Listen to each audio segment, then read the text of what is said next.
Eu sempre costumo dizer para os nossos escritores o seguinte: até o pior escritor que escreveu o pior livro no mundo, ele é melhor do que quem nunca escreveu nada.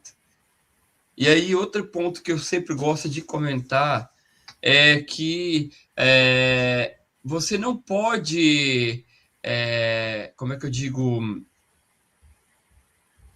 fugiu a palavra aqui agora,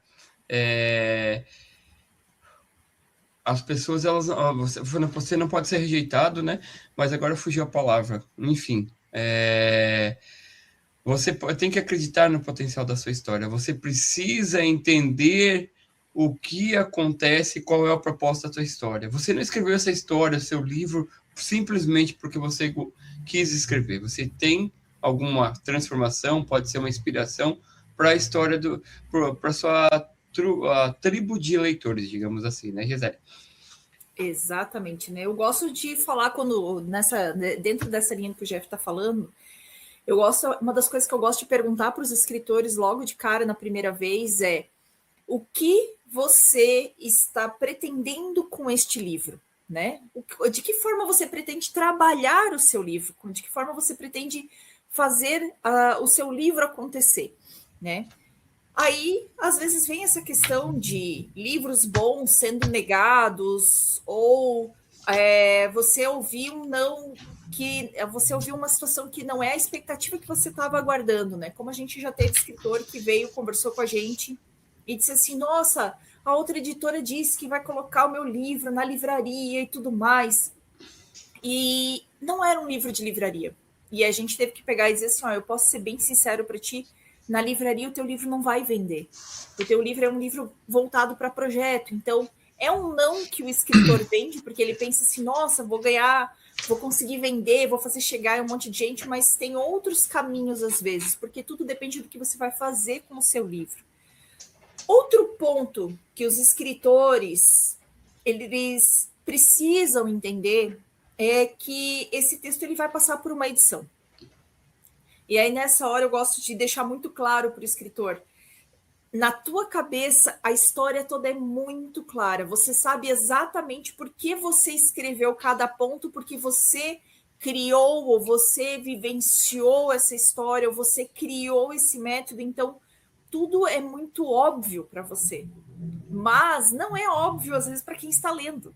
Então, a gente precisa, sim, fazer com que esse texto passe por um processo de edição, aonde a gente vai sentar e vai dizer assim, ó, o que você quis dizer aqui nesse trecho? Ou, mas por que esse personagem fez isso? Falta informação para o leitor. Pense o seguinte: o teu leitor ele está com o teu livro na mão, ele precisa ler e precisa conseguir imaginar, criar um cenário dentro da cabeça dele, criar uma imagem daquela pessoa, daquele personagem, que dentro da sua cabeça escritor, ela é clara como água. Mas essa pessoa está lendo e ele precisa criar tudo isso. Então, ele precisa de informação para poder criar, né? Então, às vezes, a gente, quando vai passar pela edição desse texto pela edição e tudo mais, a gente precisa, sim, sugerir modificações, mas entenda uma coisa: a gente não está destruindo o texto de vocês. A gente está só que realmente querendo que ele melhore para que a sua mensagem seja entregue com mais clareza. E o último ponto que é de extrema importância que vocês, escritores, aprendam, e é por isso que a gente está aqui toda semana explicando as coisas para vocês, é que existem os perrengues logísticos, né? O seu livro, para ele chegar impresso na sua mão, ele passa pelo processo da editora, ele passa pela revisão, ele passa pela diagramação e tudo mais. E ele tem que ir para a gráfica. E a gráfica, ela demanda de ter estoque de papel, estoque de tinta.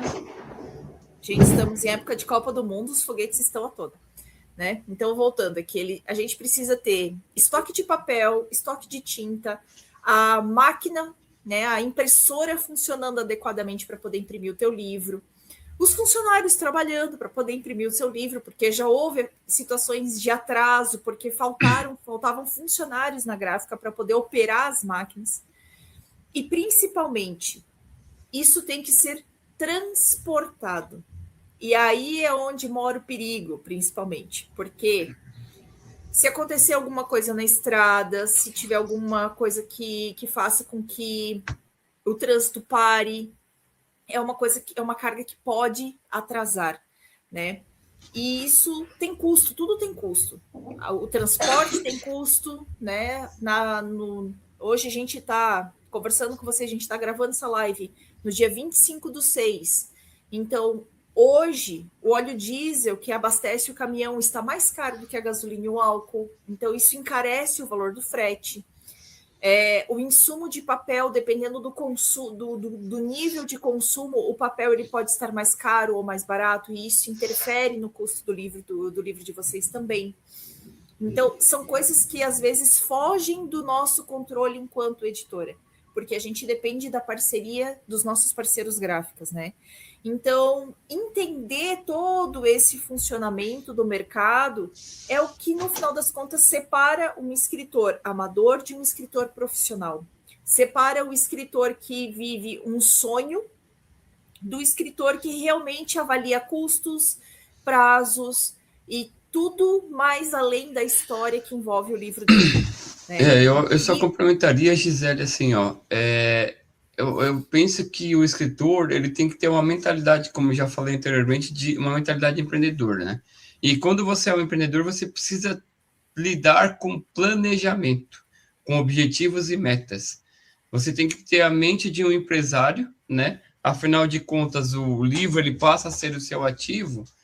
E aí, quando você combina planejamento com especialistas do mercado, tudo fica muito mais simples, tudo fica mais fácil ou mais claro e objetivo, né? Durante o processo de edição, entender quais são as fases, né? A editora, ela uma editora que se importa e que quer que o escritor entenda como funciona, ela explica os passos, as fases do processo de um projeto editorial. Uma editora que realmente quer que o escritor tenha sucesso no mercado literário, ela não deixa o escritor à mercê do processo logístico da gráfica. Ela se importa, ela quer que o escritor tenha o seu sucesso, né?